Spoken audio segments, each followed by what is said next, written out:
ಆತ್ಮೀಯ ವಿದ್ಯಾರ್ಥಿಗಳೇ, ಈ ಒಂದು ವಿಡಿಯೋದಲ್ಲಿ ನಾವು ಪ್ರೇಜಸ್ ಅಂದರೆ ಚಿಕ್ಕ ಚಿಕ್ಕ ವಾಕ್ಯಗಳ ಬಗ್ಗೆ ಅಧ್ಯಯನ ಮಾಡೋಣ. ಚಿಕ್ಕ ಚಿಕ್ಕ ವಾಕ್ಯಗಳು. ಒಂದನೇದು, ಈಗ ಬರ್ತೀನಿ. ಇದನ್ನು ಇಂಗ್ಲೀಷ್ನಲ್ಲಿ ಯಾವ ರೀತಿಯಾಗಿ ಹೇಳಬೇಕಪ್ಪ ಅಂದರೆ ಜಸ್ಟ್ ಕಮಿಂಗ್ ಎಂದು ಹೇಳಬೇಕು. ಬಹಳ ಒಳ್ಳೆಯದು, ವೆರಿ ವೆಲ್. ಬಹಳ ಒಳ್ಳೆಯದು ಅಂದರೆ ವೆರಿ ವೆಲ್ ಎಂದು ಹೇಳಬೇಕು. ಅದೇ ರೀತಿಯಾಗಿ ಸರಿ ಒಳ್ಳೆಯದು ಅನ್ನೋಕ್ಕೆ ಇಂಗ್ಲೀಷ್ನಾಗ ಏನಂತಾರಪ್ಪ ಅಂದ್ರೆ ಫೈನ್ ಆರ್ ವೆರಿ ಗುಡ್. ನಿನ್ನಿಷ್ಟದಂತೆ, ಆ್ಯಸ್ ಯು ಲೈಕ್. ಇನ್ನೇನಾದರೂ ಉಂಟೆ, ಎನಿಥಿಂಗ್ ಎಲ್ಸ್.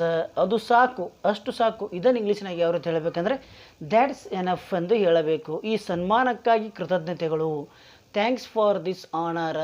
ಸರಿ, ಅದನ್ನು ಇಂಗ್ಲೀಷ್ನಾಗ ಯಾವ ರೀತಿ ಹೇಳಬೇಕಪ್ಪ ಅಂದರೆ ಓಕೆ. ಇವು ಪ್ರೇಜಸ್ ಅಂದರೆ ಚಿಕ್ಕ ಚಿಕ್ಕ ವಾಕ್ಯಗಳು, ದಿನನಿತ್ಯದ ಜೀವನದಲ್ಲಿ ಉಪಯೋಗವಾಗುತ್ತವೆ. ಸರಿ ಅನ್ನೋದನ್ನು ಓಕೆ ಎಂದು ಹೇಳಬೇಕು.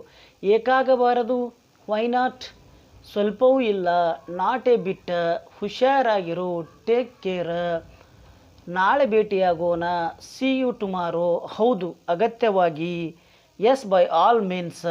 ಇವು ಏನಪ್ಪ ಅಂದರೆ ಕೆಲವೊಂದಿಷ್ಟು ಫ್ರೇಜಸ್, ಚಿಕ್ಕ ಚಿಕ್ಕ ವಾಕ್ಯಗಳು ಇವೆ.